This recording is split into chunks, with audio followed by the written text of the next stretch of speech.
Hello everyone, welcome back to my channel. ये video है आपका हरियाणा जीके का और मैंने टॉपिक लिया है हरियाणा के इतिहास के स्रोत। वीडियो कम से कम ज़्यादा से ज़्यादा 2 या 3 मिनट का होगा, लेकिन 1 नंबर पक्का आएगा।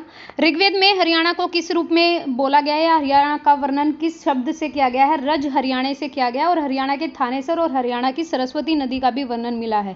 क्वेश्चन पूछे कि रज हरियाणा जो नाम रखा है हरियाणा का या वर्णन पाया गया है वो कौन से वेद में पाया गया? ऋग्वेद में। हरियाणा के जो थानेश्वर शहर है और हरियाणा की सरस्वती नदी का जिक्र किस वेद में किया गया? तो ऋग्वेद में। वामन पुराण में हरियाणा को कुरु जंगल कहते थे और ब्रह्म सरोवर झील का वर्णन मिलता है।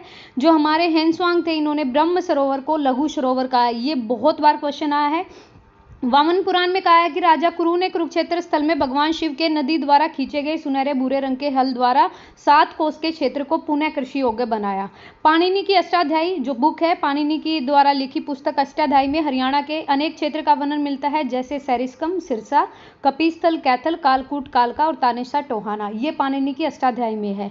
बाणभट्ट की हरिश्चंद्र में उस किताब में हरियाणा को श्रीकंठ जनपद कहा है। बहुत बार क्वेश्चन पूछा गया है।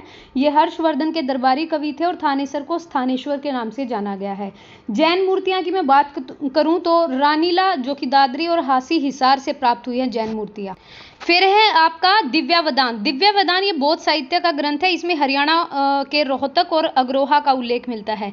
मंझिम निकाय ग्रंथ, इसमें बौद्ध ग्रंथ से हरियाणा के जन जीवन के बारे में जानकारी मिलती है। टोपरा का अभिलेख ये बहुत बार आया क्वेश्चन, अंबाला से मिला है और इससे ज्ञात होता है कि यहाँ पर भी कभी मौर्य साम्राज्य का भाग था हरियाणा। यह वही अभिलेख है जिसे फिरोज शाह तुगलक दिल्ली ले गया था और वर्तमान में टोपरा नामक जो यमुनानगर जिले में जगह है।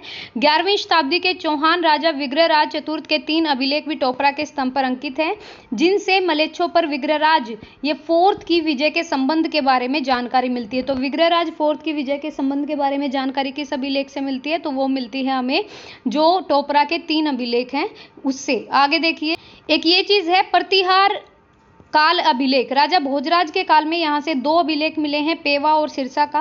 पेवा के अभिलेख से ज्ञात होता है कि पेवा घोड़ों का व्यापारिक केंद्र था और सिरसा से पता चलता है कि यहाँ पर पशुपति संप्रदाय था।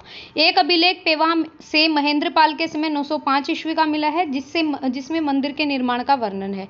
पालम अभिलेख और दिल्ली अभिलेख। दिल्ली हमारी 1912 में ऑफिशियली घोषित हो 1911 में ऑफिशियली घोषित हो गई थी और 1912 में इसको राजधानी बनाया गया था। इस अभिलेख में 1328 ईस्वी में हरियाणा को धरती का स्वर्ग कहा है। पालम अभिलेख और दिल्ली अभिलेख में ध्यान रखिएगा। कुषाण सिक्के, यहाँ पर कुषाणों का भी शासन रहा और इस बात का पता चलता है खोखराकोट और औरंगाबाद के सिक्कों से। एक टॉपिक क्लियर हो गया। ज़्यादा से ज़्यादा आपकी देखो 3 मिनट लगी हैं, लेकिन एक टॉपिक क्लियर हो गया। यही अभिलेख हैं सारे हरियाणा के। Thank you so much video देखने के लिए। Thank you.